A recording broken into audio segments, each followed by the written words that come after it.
Hey everyone, and welcome back to another video. In this video, I'm going to be reviewing these home decor plants from DER Rose.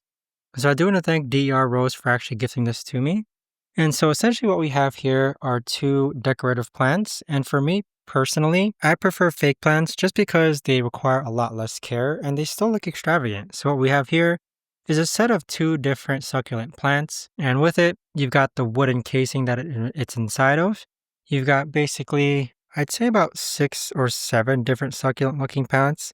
So I plan to put this on my office desk just because I film a lot of videos and this would look great when it comes to actually displaying on videos as background plants. So overall, I'd say that if you're looking for a nice set of small decor plants to place on your work desk, on your computer desk, etc., definitely check these out. They're fake.